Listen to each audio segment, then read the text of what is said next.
Some of the key misconceptions about ACCA exams that we need to clear and be aware of. Let's get started. ACCA versus CA. ACCA is comparably easier or very flexible and so on compared to CA. While this is partly true, not the easy part, but the flexible part, because it has got a flexible module where you will have to, attend the papers at any time.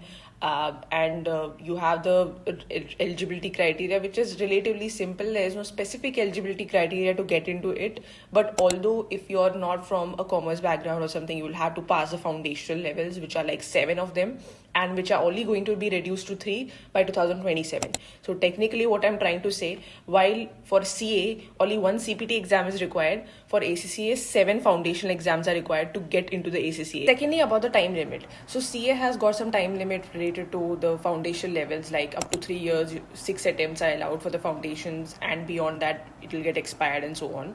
While at the same time for ACCA, for not for the rest of the exams, but only for the strategic professional onwards, there is a 7-year time limit to complete the exams respectively. So if your first exam is, let's say, today or in December session, then after 7 years, if you do not attempt any other exam, this exam as well will get expired and you will have to request for an extension for 1 more year. So the ACCA fees does not depend from country to country. It just depends on the exchange rate from where we are applying and blah blah. No, it depends from country to country. If you look into the country that you choose, for example, if it is India, like if you're registered via an India college, or if you are in India and you are registering for ACCA, whatever it is, then you will have to pay the fees which is applicable to that country, which is properly jotted down here.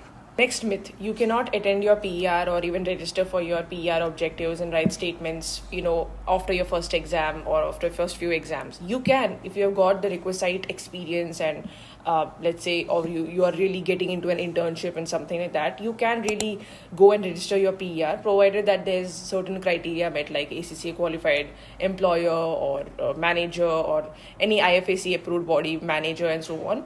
And you can then register your modules or register your objectives. There's no issue in that. Always check for the universities and the accreditations that they have got with ACCA. So the more the number of papers that are exempted, the less better it is, especially for crucial papers like audit, FR, tax, PM, whatever it is.